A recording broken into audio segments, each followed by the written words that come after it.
North Indian ডিশে এই যে dinner দিয়ে দিয়েছি, যেটা অবস্থা খারাপ। আমি আমার কাজ করছি, রন ক্যামেরাটা অপারেট করছে।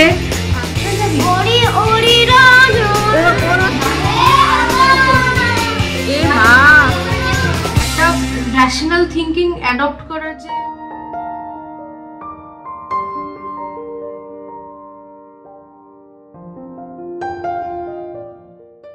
হাই, আমি ইপসিতা আর সবাইকে আমাদের চ্যানেলে স্বাগত জানিয়ে শুরু করছি আবারও একটা নতুন ব্লগ। তো যেখান থেকে শেষ করেছিলাম সেখান থেকেই আবার শুরু। গতকাল মানে আগের দিনের ব্লগে আপনারা কি দেখলেন যে মিস্টার দেব অনেক সবজিপাতি নিয়ে এসছে। তো এই যে দেখুন, দেখেই বুঝতে পারছেন কি কি আছে। তো দু রকমের শাক ছিল, ফুলকপি, বাঁধাকপি, আর এটার মধ্যে আছে মাছ। আর এই যে দেখুন, এটা হচ্ছে পাঁপড়। বলেছিলাম আমি মিস্টার দেবকে আগের দিন যে একটা পাঁপড় আমাদের শেষ হয়ে গেছে, সেটা আর তার সাথে ডেয়ারি মিল্ক। তো এই প্লেন ডেয়ারি মিল্ক যেটা, সেটা রনের জন্য, কারণ রন ওই ক্র্যাকেল বা ফ্রুট নাট ওগুলো খায় না। আগের দিন আমার জন্য মিস্টার দেব দুটো ক্র্যাকেল নিয়ে এসেছিলো। তো এটা একদম প্লেন, এটা রনের জন্য, সেটাই বলছিলাম। আর আমাদের জন্য এখনকার খাবার নিয়ে এসছে, সেই খাবারটা কি দেখাচ্ছি। তো বললাম যে দুপুরবেলা আমি তো জাস্ট রন যেটুকু খেয়েছিল, যেটুকু খাইনি সেটাই খেয়েছি। আর ওদিকে মিস্টার দেব কিন্তু কাজের মানে এত ব্যস্ততায় খেতে পারেনি, তো একেবারে নিয়ে এসছে খাবার আমাদের জন্য। এটা হচ্ছে, দেখেই বুঝতে পেরেছেন, ক্যান্টোনিজ গ্রেভি চাউমিন। তো এটা মিক্সড ছিল, আর এটাই আমাদের জন্য নিয়ে এসছে। তো একটাতে বেশ ভালো কোয়ান্টিটি দিয়েছিল। এটা নেওয়া হয়েছিল গড়িয়া থেকে। গড়িয়া যে এভারেস্ট আছে সেখানে, আমি মনে হয় আগেও আপনাদের সাথে শেয়ার করেছিলাম এভারেস্ট। তো কোয়ান্টিটি বেশ ভালো। আর তার সাথে সাথে কফিও করে নিয়েছি, কারণ মিস্টার দেব বললো যে আমার প্রচণ্ড ঠান্ডা লেগেছে, তুমি কফি করো। হ্যাঁ, চায়ের থেকে কফিটা আর কি ঠান্ডায় বেশি কাজ হয়। তো দেখুন, দুটো জায়গায় ভাগ করে নিয়ে নিলাম। তো এই হচ্ছে আমাদের এখনকার খাবার দাবার। এই ক্যান্টোনিজ নুডল বা গ্রেভি চাউমিনটা যখনই খাই, মানে যদি সেটা আমার মায়ের সাথে না শেয়ার করতে পারি, আমার মানে যতবার খাবো ততবার আমার মায়ের কথা মনে পড়বে, কারণ মা ভীষণ ভালোবাসে। তো আজকে দুপুরবেলা যেহেতু রাতের খাবার অলরেডি দিয়ে দিয়েছিলাম, সেই জন্য আর মাকে দিলাম না। তবে আমার ইচ্ছা আছে এর মধ্যে একদিন মিস্টার দেবকে বলবো, যেদিন একটু ফিরতে দেরি হবে সেদিন যেন মার জন্য নিয়ে আসে। ফ্রিজে নিয়ে বসে পড়েছি, আর তার মধ্যে সসও দেওয়া হয়েছে। এটা একটা ঝাল, আমারটাতে একটু দাও। আরেকজন, আমরা বসলেই আরেকজন, মানে বাবা বসলেই এই আওয়াজটা দারুণ হয় না? হ্যাঁ, খুব ভালো। গ্রেভি চাউমিন তো এমনি নরমাল, এটাকে একটু টেস্ট করতে হয় স্পাইসি করে। তার সাথে এটা আমার চাই ফ্রাইড রাইসে হোক, আর ফ্রাইড রাইসের সাথে আর সবার সাথে। আমার আবার আমি টকটা বেশি খেতে পারি না, কিন্তু এই যে আমি নিয়ে এসেছি, এই যে লঙ্কাটা, এই লঙ্কাটার ফ্লেভার কিন্তু একটা আলাদাই না গো, ভিনিগারের সাথে ভিজে। আর এটা যত পুরনো হয় ততই ভালো, কারণ ভিনিগার আমরা জানি নষ্ট হয় না। আর তার মধ্যে ভিনিগারের লঙ্কা, ভিনিগারে ভেজানো পেঁয়াজ, আহা, ওটা আবার তোমার নর্থ ইন্ডিয়ান ডিশগুলোর সাথে, তাই না, বা মোগলাই ডিশের সাথে খুব ভালো লাগে।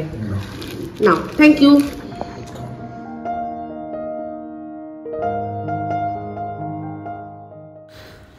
লঙ্কা মানে ভিনিগারটা আর একটুখানি হচ্ছে গিয়ে সসটা ভালো করে, চিলি সসটা ভালো করে মাখলাম। মেখে নিয়ে সবার প্রথম যে এই যে ফার্স্ট যেটা খেলাম, এটা কিন্তু আপনাদের জন্য।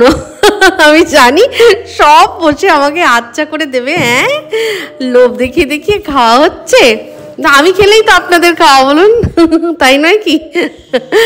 জোকস অ্যাপার্ট, আমি তো সবসময় বলেছি, যার যখন মনে হবে আমার কাছে, আমাকে একটু আগের থেকে জানিয়ে, যাতে একটু কিছু অ্যারেঞ্জমেন্ট করতে পারি, চলে আসবেন। এটা কি হচ্ছে রনু?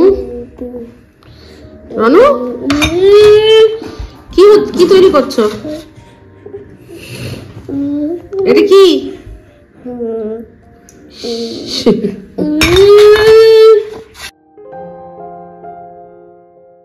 বললাম না যে মিস্টার দেব মাছ নিয়ে এসছে। তো মাছ দু রকম এনেছে, এক হচ্ছে কাতলা মাছ আর এক হচ্ছে চিংড়ি মাছ। তো চিংড়ি মাছও বেশ অনেকটা, আর কাতলা মাছও অনেকটাই। তো সব একেবারে পিস ভাগ করে রেখে দিলাম, 3 ভাগে রেখে দিলাম। আর চিংড়ি মাছটাকে 2 ভাগে রাখলাম, যাতে দুবার 2 রকমভাবে খেতে পারি।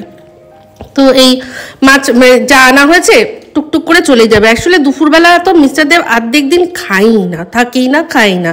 তো আমাদের আর আমিও মাছ মিস্টার দেব না থাকলে আমিও খাই না। তো ওই বাবা মা আর রন ওদের জন্য যথেষ্ট। আর আমরা যখন খাবো রাত্রে খাবো। তবে হ্যাঁ, চিংড়ি মাছটা যেভাবেই করবো যাতে আমরা একসাথে খেতে পারি। এই যে ডিনার দিয়ে দিয়েছি, বেচার অবস্থা খারাপ, খুব ঠান্ডা লেগেছে। আর এই যে সেই জন্য ঝাল ঝাল করে ডাল সিদ্ধ করলাম। আর এই যে সেদিন পকোড়া করেছিলাম পুরোটা না খেতে পারিনি, সেটা ছিল, সেটাকেই ডাল দিয়ে পকোড়া খেতে ভালো লাগে। হ্যাঁ, আর আমাদের ডাল দিয়ে পকোড়া খেতে খুব ভালো লাগে। আর এটা হচ্ছে বাঁধাকপি মাছের মাথা বলেছিলাম না, করেছিলাম একটুখানি খেয়েছিলাম, পুরো ইনট্যাক্ট ছিল সেটাই। ডাল চচ্চড়িটা হেভি হয়েছে গো। ভালো আছে, খাও একটু বেশি করে লঙ্কা দিয়ে খাও, ছেড়ে যাবে চার কান। নাক ফাঁক পুরো মাথা যন্ত্রণা করছে, নাক ফাঁক পুরো বন্ধ হয়ে আছে। স্কুটিটা চালাই না। তো ওষুধ, এরপর একটা ওষুধ দিয়ে দেবে টাপুর, সেটা খেয়ে নিও। টাপুর আমাকে ওষুধ দিয়েছে না? বাস ঠিক আছে। এই হচ্ছে আমাদের রাতের মেনু, সিম্পল সুইট। খেয়ে নাও। গরম গরম ডাল আর তার সাথে গরম গরম ভাত। একদম একদম। এই সন্দীপ বলছিল না, হ্যাঁ, যে গরম গরম ভাত রাত্রিতে ভাত যাই দাও গরম গরম দারুণ লাগে, সত্যি ভালো লাগে, সত্যি তাই। Good afternoon. এই যে রণবাবু উঠেই মানে সাইকেল নিয়ে লেগে পড়েছে। আর এদিকে ভাত বসিয়ে দিয়েছি, মিস্টার দেব বেরিয়ে গেছে। আজকে আমাদের ব্রেকফাস্ট কিছু হয়নি, মিস্টার দেবের একটু তাড়াতাড়ি বেরোনো ছিল, বেরিয়ে গেছে। তো এদিকে টাপুরকে বললাম, ইনস্ট্রাকশন দিলাম, টাপুর ভাত বসিয়ে দিয়েছে। ভাতের মধ্যেই আমার ইয়েটা দাও না, গ্লাসটা। আচ্ছা, ওইটা দেখা, এটা হচ্ছে রাইস ওয়াটার। আমি নতুন ট্রাই করছি, এটা প্রথমবার ট্রাই করছি। এটা চুলের জন্য, মানে এটা হচ্ছে অ্যাকচুয়ালি চাল ধোয়া জল। ঠিক আছে, চাল ধোয়া জল গাছকেও খাইয়েছি। আচ্ছা, গাছকেও খাইয়েছে। স্কিন কেয়ার না হেয়ার কেয়ার আমার কাছে জানতে চেয়েছিলেন, তো সেই জন্য বলি হেয়ারেরও কোনো কেয়ার নেয় না। এই প্রথম দেখলাম, বললো যে রাইস ওয়াটার ও নাকি লাগাবে। তো দেখা যাক কি হয় সেটাতে। হ্যাঁ, স্কিনের জন্য মানে মুখে কি মাখে সেটা হয়তো বলতে পারি। আর এমনি আমার স্কিন কেয়ার, আচ্ছা দাঁড়া দেখা, এই যে এই ফেস ওয়াশটাও ইউজ করে টাপুর। এটা ডার্মাটোলজিস্টই দিয়েছিল, তাই তো? হ্যাঁ, এটা ডার্মাটোলজিস্ট সাজেস্ট করেছে। ক্রিম মাখি হচ্ছে সেটাফিল ক্রিমটা আমরা মানে সবাই মোটামুটি ব্যবহার করতাম এক সময়, এখন ও করছে। তো রনের জন্য আমি সেটাফিল অনেক সময় ব্যবহার করেছি।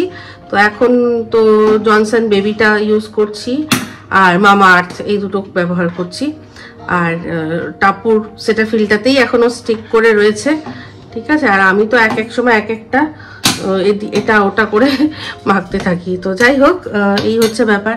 ভাতটা হয়ে গেছে। এখানে ডাল, পাঁচমিশালি ডালও সিদ্ধ করে রেখেছি। তো এটা শাক দিয়ে করব, যদিও আমাদের রান্না প্রচুর রয়েছে। হ্যাঁ, পালং শাক করেছিলাম, পালং শাক রয়েছে। ওই পালং শাকটা আজকে এখন আমি ওইটা খেয়ে শেষ করে দেবো। আর টাপুরের জন্য, রনের জন্য কালকে যে সয়াবিন করেছিলাম সেই সয়াবিনটা একটুখানি বার করে নেবো, ব্যাস। তো এই আমাদের এই বেলাটা হয়ে যাবে। আর প্রচুর বাজার মিস্টার দেব করেছে, এত বাজার করেছে, সেই বাজার আমার ফ্রিজে রাখার জায়গা নেই। তো যাই হোক, কিছুটা পরিমাণ ঢুকিয়েছি, কিছুটা পরিমাণ এখনো বাইরে রয়েছে। এরকম ভাবেই আর কি সব করতে হবে। তো করে নি কাজ। এই একেবারে ভাত রনকেও খাইয়ে দেবো, আমিও খেয়ে নেবো, এটাই আমাদের একেবারে ব্রাঞ্চ হয়ে যাবে। দুপুরে লাঞ্চ করার সময় মিস্টার দেব ফোন করলো, কিছু খেয়েছো? তো আমি বললাম যে না খাইনি, খাবো, তবে হ্যাঁ আজকে খাবো, কারণ ওই শাকটা অনেকদিন ধরে রয়েছে, ওটা খেয়ে আমি আর টাপুর আজকে উদ্ধার করে দেবো। তো বললো হ্যাঁ হ্যাঁ খাও, কারণ আমি আজকে মানে যেদিকে কাজে গেছি সেদিকে আমি একটা জায়গায় মানে একটা বুঝলাম পাই সোশ্যাল যেটা বলে, সেখানে খেয়েছে মাছের ঝোল ভাত, ঠিক আছে। তো ব্যাস মনে শান্তি হলো, খেয়ে নিলাম শাক দিয়ে ভাত। আর তার কিছুক্ষণ পরে খাওয়া দাওয়ার পরে, রনের তো আগেই খাওয়া হয়েছিল, তারপর সন্ধে নামার আগে মানে বিকেল হওয়ার আগেই ভাবলাম রনকে একটু হাতে পায়ে ক্রিম লাগিয়ে দিই আর এই বেডরুমটাকে একটু ঠিক করি। সকালবেলা বেডরুমটা একবার একটু ঠিক করা হয়েছিল, কিন্তু কি করব, এখানে বাচ্চা ছোট, জানেনই আপনারা যে সমস্ত আবার লন্ডভন্ড করে। তো সেই জন্য সেটা ঠিক করব বলেই আসলাম। তো ক্যামেরাটা সেট করেছি, করে আমি আমার মতো কাজ করছি। তারপর রনকে যখন ক্রিম লাগিয়ে আর জামাটা মানে চেঞ্জ করে ছেড়ে দিলাম, দিয়ে নিজের মতো নিজে কাজ করছি, দেখছি যে রন ক্যামেরার সামনে খুব হাসছে। তো আমি ভাবলাম ও এরকম অনেক সময় করে যে আমি কাজ মানে ক্যামেরা চলছে, ক্যামেরা আমায় দেখা যাচ্ছে, সেটা দেখেও খুব আনন্দ পায়। আমি ভাবলাম হয়তো সেটাই, কিন্তু না, এই যে দেখুন কি করছিল।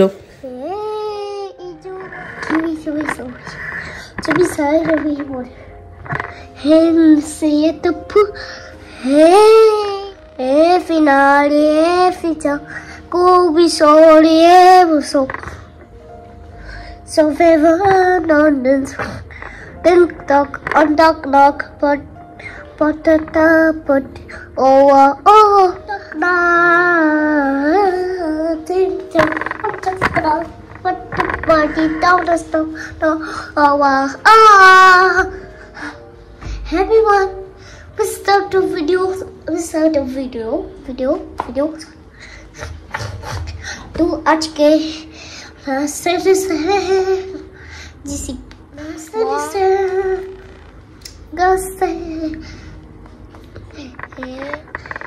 bestie it's a bestie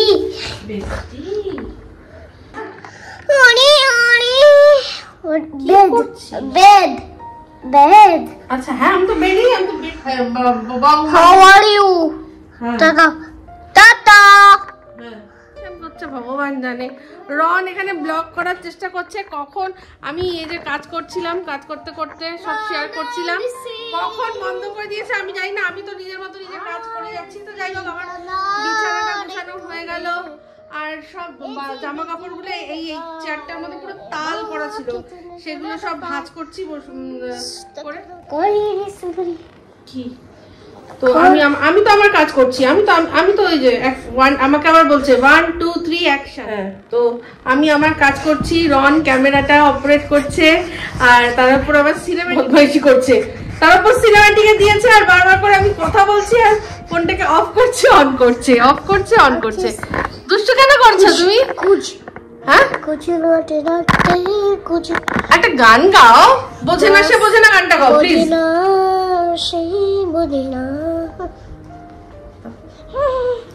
মজিনা সে বোঝে না, তারপর মিক্সন পারে না, এটা তো গাও। নারে না তো পারে না, মনে মস্ত অ্যাকশন নেমে যায়, কুশিস দেখিয়ে দাও কিরকম করে ক্রিম মাখতে হয়। এটা কে শিখিয়েছে তোমাকে? কে? অনুষ্কা বলেছে এরকম করতে।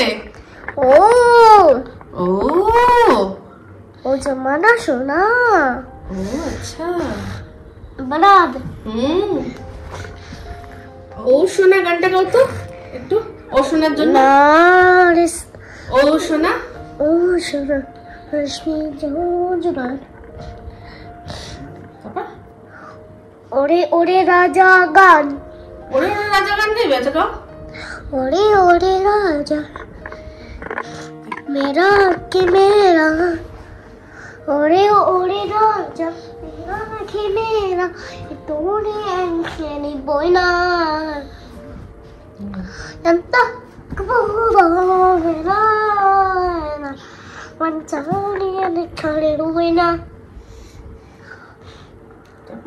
হাই হাম সানু মনা মিনচা সহলি বড়িনা মিনচি বনা নবসিরা না না না না না না না। আচ্ছা ও কিন্তু এটা ওই মনে হয় তেলেগুতে গাইলো মনে হয় না?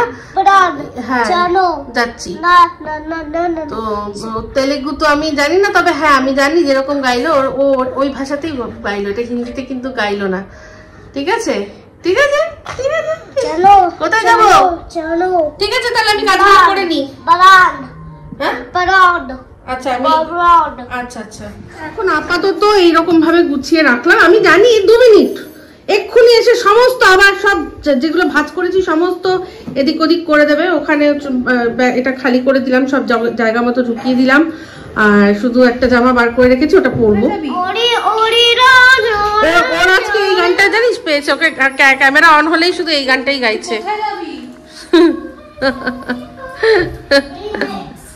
কি আবার আবার এই কি চাই ওর?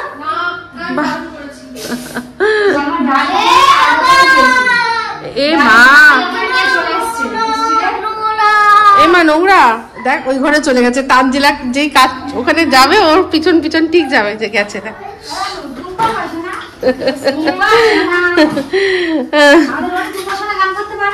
হ্যাঁ আজকে অতটা ঠান্ডা নেই না, বলো?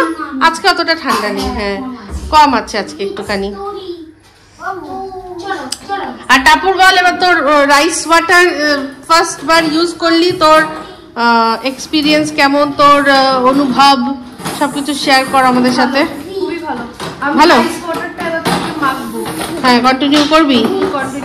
চুলে কি ব্লো ড্রাই করেছিস? না একদম না, একদম এমনি ন্যাচারালি এরকম।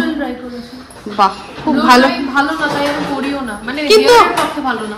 কিন্তু ওই যে আমাদের যে ঠান্ডা অপশনটা আছে সেটা ভালো, কিন্তু মানে যেটা দিয়ে শুধু ঠান্ডা হাওয়া বেরোয়, হ্যাঁ ওটাতে কোনো অসুবিধা নেই চট করে শুকিয়ে নেওয়ার জন্য। এই ও নাকি 6 year old টু। আজকে আর এই বিয়েটা দেখা ঠিকঠাক বলেছে, বলেছ ঠিকঠাক বলেছে। আর আমি যে আর্চিস সিনেমাটা, নাটবল্টু দেখছি আমি, আর্চিস সিনেমাটা ইনস্টলমেন্টে দেখছি। এই যে রেডি হয়ে নিয়েছি, আর আমি না এখন টাপুরকে বললাম যে আমার জন্য কয়েকটা টি শার্ট এনে দিতে, কারণ ওই নাইটি তো অবশ্যই সবসময় পরি, কিন্তু এই স্কার্ট আর টপটা আমার মনে হয় নাইটির চেয়েও এখন আমার বেশি কমফোর্টেবল। আর তার উপর কি এটা পরে থাকলে রেডি থাকা যায়, এবার রেডি মানে মনে হলো টুক করে নিচে যেতে হবে কিছু আনতে টানতে, তো এটা পরেই চলে যেতে পারি। নাইটি একদিন ডিক্যাথলনেও চলো না, ওখানে স্পোর্টস ইকুইপমেন্ট ছাড়াও আমি শুনেছি কম দামে ভালো ভালো জামা কাপড় পাওয়া যায়। আচ্ছা ওটা তার মানে একটা শোরুম কোথায় হয়েছে জানিস? এই যে ওজোনে হয়েছে। চল তাহলে চল। আর তাছাড়া তুই বলেছিলি গড়িয়াহাট নিয়ে যাবি আমাকে, সেটাও নিয়ে যেতে পারিস, বা ওটা তোর উপরে ছেড়ে দেবো। তুই তো জানিস আমার এরকম, কারণ তারপরে যে আমি এর আগের মানে দিন পড়েছিলাম লিমিটলেস লেখা একটা, এখানটায় লিমিটলেস লেখা ছিল, ওটা টাপুরি এনে দিয়েছে আমার জন্য পছন্দ করে। তো তারপর এই যে একটা নতুন দেখেছেন অরেঞ্জ কালারের টি শার্টটা পরি, ওটা লাইম রোড থেকে অর্ডার করেছিলাম। মিস্টার দেবমনি আছে আমার জন্য লাইম রোড থেকে একটা যে তুমি ড্রেস এত খুফিয়া জায়গায় রাখো খুঁজে পাই না, আমি কনফিউজ হয়ে যাই। ওটা আমি ওরকম ভাবে ওর মধ্যে রেখেছি, এদিক ওদিক ছড়িয়ে থাকে তো তাই জন্য। তো ওই কি যেন বলে লাইম রোড থেকে আমাদের, সেটার জন্য আমি টি শার্ট একটু নিলাম, আর মিস্টার দেবের একটু টাকা বাকি রয়েছে। এই বলতে বলতে ফোন করেছে, ওই মিস্টার দেব ফোন করেছিল। আউ কি হলো, কোথায় গেল? আমি সেদিন একটা ভেঙে খেয়েছি। কি করে ভাঙলে? আমি ওই যে আমাদের একটা বটল আছে না, স্টিলের বটলটা, যেটা অ্যাপোলোটা, ওটা দিয়ে ঢাং ঢাং করে দুটো মেরে ভেঙেছি। তো বোতলটা তো ট্যাপ খেয়ে তলাটা ভারী থাকে, আর এ কি আপলোড কি। তো যাই হোক, হ্যাঁ তো যাই হোক, তাহলে এই যে কি যেন বলে চুলের যেটার জন্য টিপসটা তুই মানে যেটা তুই ফলো করলি সেটা তোর ভালো হলো। এবার আমার জন্য একটা এমন একটা কিছু খোঁজ যেটা কি আমার না ভীষণ মানে ওপেন পোরস হয় না, তোমার পোর মিনিমাইজেশন করতে হবে, হ্যাঁ সেটার জন্য একটা খোঁজ। আমার তো মনে হয় যে দেখো আমি স্কিন কেয়ারের ক্ষেত্রে না যেটা শিখেছি, আমার ডার্মাটোলজিস্ট আমাকে যেটা বলেছে যে ডক্টর দেখিয়ে করতে, কারণ আমরা এই নেট থেকে এটা ওটা দেখে ইনফ্লুয়েন্স হয়ে গিয়ে নিই, ঠিক আছে, কিন্তু সবকিছু সবার জন্য নয়।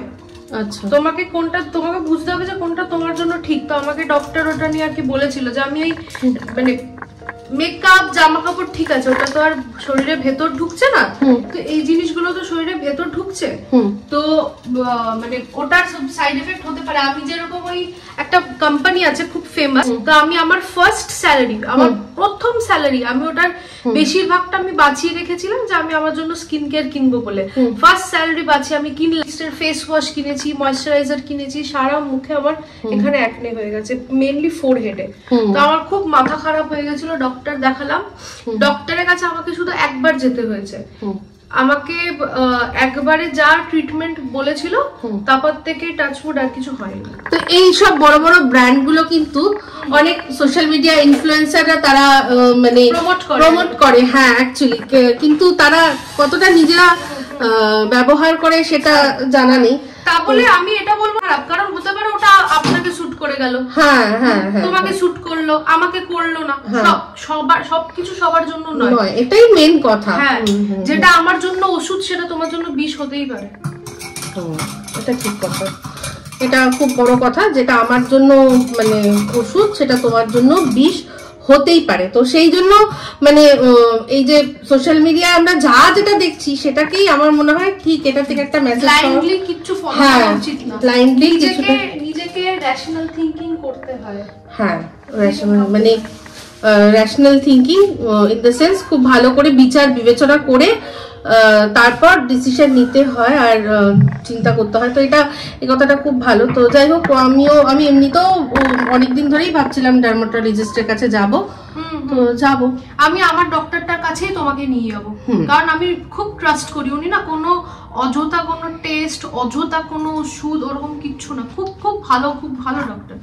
আচ্ছা, হ্যাঁ, তবে ওই ডক্টরকে দেখানোর পর থেকে তোর সত্যি যে মুখে যে গুড়িগুলো হয়েছিল সেটা একদম বলতে নেই, টাচ উড, এখানে উড আমি তো পাচ্ছি না, টাচ উড ভালো পেয়েছি। ও টাচ উড দিয়ে ভালো হয়েছে। তো যাই হোক, এই হচ্ছে সোশ্যাল মিডিয়ার গুণ অবগুণ সবকিছুই হবে। তবে হ্যাঁ, আমি একটা জিনিস, যে তোর কি মনে হয়, ধর যে আমাকে ইনফ্লুয়েন্স করছে, আমার যদি পাওয়ার থাকে ইনফ্লুয়েন্স করার মানুষকে, তাহলে এই অ্যাপার্ট ফ্রম জামা কাপড় পরে আমি দেখাচ্ছি বা মেকআপ করে দেখাচ্ছি, এটা তো গুড থিং, সেটা মানুষের লাইফে খুব কাজে লাগছে, কিন্তু তার পার্সোনাল লাইফে কোনো মানে চিন্তাধারা সেগুলোকে দিয়ে আমাদেরকে ইনফ্লুয়েন্স করা উচিত না, সেটা আমার। হ্যাঁ, অবশ্যই উচিত, কারণ যেটা লাইফের ভালো খারাপ যেটা হয় সেটা আমাদের দেখে অবশ্যই শেখা উচিত। যে কেউ যদি আমাকে কোনো ভালো জিনিস শেখানোর চেষ্টা করে, এই যে আমি যেটা মনে করলাম এক্ষুনি, যে একটা র্যাশনাল থিঙ্কিং অ্যাডপ্ট করার যে মানে কি বলবো চিন্তাধারাটা, এটাও তো একটা মাইন্ডসেট, এটাও তো আমাদের লাইফে কাজেই লাগবে বলতে গেলে। তো এটা যে আমি শেয়ার করছি সবার সাথে ওপেনলি, তো সেটা দেখে কেউ যদি ইনফ্লুয়েন্সড হয় তাহলে তাতে তো খারাপ কিছু না, তাহলে তাতে আর আমিও যদি কোনো ক্রিয়েটরের কোনো ভালো জিনিস দেখে সেটা শিখলাম, সেটাও তো অবশ্যই আমারও কাজে লাগবে। তবে আমার মনে হয় সোশ্যাল মিডিয়া ইনফ্লুয়েন্সার যাদের সত্যি ইনফ্লুয়েন্স করার পাওয়ার আছে, তাদের এই apart from beauty tips and all, তাদের উচিত যে এমন কোনো জিনিস যেটা মানুষের জীবনে বা সমাজে তাদেরকে সেরকম ভাবে যদি ইনফ্লুয়েন্স করতে হয় পারা যায় তাহলে আরো ভালো। এদিকে আমি ধরো তোমাকে বিউটির সুন্দর সুন্দর টিপস দিচ্ছি, এদিকে নিজের ফ্যামিলি কেস বাইরে এনে লোককে দেখাচ্ছি, তো সেটাতে আমার মনে হয় যে ব্যাড এফেক্ট। হ্যাঁ, এটা একটা জিনিস আছে, আমার কারো কোনো জিনিসটা ভালো লাগলো, সাপোজ অনেকে অনেক রকমের কন্টেন্ট দেয়, কেউ রান্না করে, কেউ মেকআপ ভিডিওস বানায়, মানে কেউ কারুর কুকিং চ্যানেল, কারুর মেকআপ চ্যানেল, কারুর টেক চ্যানেল, সবার সব রকম আছে, কিন্তু সে কোনো একটা পার্টিকুলার জিনিসে ভালো হলো তার মানে তো এটা নয় যে তাকে সবকিছু তো ভালো হতে হবে, না অবশ্যই নয়। তো সেক্ষেত্রে আমাদেরকে মানে কারুর একটা জিনিস ভালো লাগলাম তার অন্ধভক্ত হয়ে গেলাম, সেটা হচ্ছে উচিত না। আর কেউ যদি কোনো মানে আমি এটা এর আগেও বলেছি যে কেউ যদি কোনো রকমের পাবলিক ফিগার হয় তাহলে তাকে একটা নিজের সেটার রেসপন্সিবিলিটি মেনটেন করা উচিত, সেটা একদম এক্স্যাক্টলি। এই যে যেমন আমরা খুব শীঘ্রই মানে কি বলে ইন্সপায়ার হয়ে যাই সিনেমা থেকে, যেরকম কবির সিং দেখে সবাই বলছে আরে ভাই মাচো ম্যান, তাহলে তো আমাকে এরকম ড্রিঙ্কিং করতে হবে, আমাকে এটার জন্য আরে যে ও যেরকম ড্রিঙ্ক করছে সেরকম ওই সোয়াগ নিয়ে চলতে হবে। একজনও এরকম দেখলাম না যে বললো যে আমাকে ওরকম ডক্টর তৈরি হতে হবে। কেউ একজনও এটা বললো না যে কবির সিং এর মতো আমাকে টপার হতে হবে, আমাকে ওই রকম লেভেলের ডক্টর হতে হবে। সবাই শিখলোটা কি? শুধু ওই ড্রিঙ্কিং, স্মোকিং, মারপিট, সোয়াগ, মাচো, সখ্ত লন্ডা, এটাই শিখলো, তাই না? আসল যদি জীবনে কাজে লাগে যেটা অ্যাকচুয়ালি সে ছিল, তার ভালো দিকগুলো শিখলো না। অ্যাকচুয়ালি এটাই হয় সোশ্যাল মিডিয়া, আমরা এটাই শিখি যে বাজে জিনিসটাকে আগে অ্যাডপ্ট করে নি। হ্যাঁ, কারণ মানুষ। তুই কার কথা বললি বল? আমি অ্যান্ড্রু টেটের কেসটা বলছিলাম। আচ্ছা, অ্যান্ড্রু টেট মানে 2020 থেকে 2022 এর অ্যাটলিস্ট ফার্স্ট হাফটা অব্দিও one of the most famous public figure ছিল। তো ও এরকম টাইপের অনেক বক্তব্য রাখতো যেটা মানে কি লোকেরা বলতো যে খুব মিসোজিনিস্ট, মানে মহিলাদেরকে একটা মানে কি বলবো অবজেক্টিফাই করে। मैं तो तंदूरी मुर्गी हूँ यार, गटकाले मुझे अल्कोहल से। এটা রেফারেন্স আমি ধ্রুব রাঠির যে একটা ছিল ভিডিওটা ও অ্যানিমেলের উপর করেছে, সেখানে ও বলেছে যে মানে মহিলাদের অবজেক্টিফাই করা হচ্ছে গানের মাধ্যমেও। হ্যাঁ, যেটা কি হানি সিং এর গানের মাধ্যমে। আমি অনেকবার ধ্রুব রাঠির কথা আপনাদের বলেছি, আপনারা যারা দেখেন তারা জানেন। তো সেখান থেকেই যে অনেক কিছু শিখলাম। তো আমি এটাই বললাম, যেরকম অ্যানিমেল সিনেমায় বাবার ভালোবাসা না পেয়ে সে অ্যানিমেল হয়ে গেছে, এদিকে সূর্যবংশমে যে বাবার ভালোবাসা না পেয়ে সে যে একটা এম্পায়ার খাড়া করে দিয়েছে, সেখান থেকে কেউ শেখেনি, কিন্তু এটা মানুষের মনে গেঁথে যাবে। তেমনি সেম কবির সিং এর সিনেমা থেকে লোকে একটা ছেলে বললো না যে আমি টপার হব বা আমি ওরকম ডাক্তার হব, ওরকম ইয়ে হবে, কিন্তু সবাই ওটা হবে। কারণ তুমি যেটা বললো না যে ডক্টর বা টপার, ওটা হওয়ার জন্য মেহনত লাগে, কিন্তু খারাপ কাজটা করার জন্য তো আর খুব একটা মেহনত লাগে না। একদম এক্স্যাক্টলি। তো খুব ভালো ডিসকাশন হলো, আশা করি আপনাদের ভালো লাগবে। আর আমাদের কফিও তৈরি হয়ে গেছে, এখন আপাতত আমরা দুজন খাই, আর তারপর মিস্টার দেব আসলে আবারও এক রাউন্ড হবে, কোনো চাপ নেই। তো তারপর আর আমার খুব ভালো ডিসকাশন হলো, আপনাদের কেমন লাগলো অবশ্যই জানাবেন। তো মিস্টার দেব এসে গেছে। মিস্টার দেব, হ্যাঁ আমি জ্বালা ভুলে গেছি। তো মিস্টার দেব এসে গেছে, একটুখানি একটু শুধু হাই করে দাও। তো যাই হোক, মিস্টার দেব এসে গেছে, দারুণ একটা জিনিস নিয়ে এসছে, সেটা রনের জন্য আর আমাদের জন্যও এনেছে। তো সেগুলো কি সব নেক্সট ব্লগে দেখাবো। এই ব্লগটা ভালো লাগলে অবশ্যই লাইক, শেয়ার, কমেন্ট করতে ভুলবেন না। যারা চ্যানেলটা সাবস্ক্রাইব করেননি তারা সাবস্ক্রাইব করে নেবেন। সবাই ভালো থাকবেন, সুস্থ থাকবেন। আবার আসি খুব শীঘ্রই একটা নতুন ব্লগ দিয়ে। তো চলতে হ্যাঁ ফ্রেন্ডস, দুআও মে ইয়াদ রাখনা।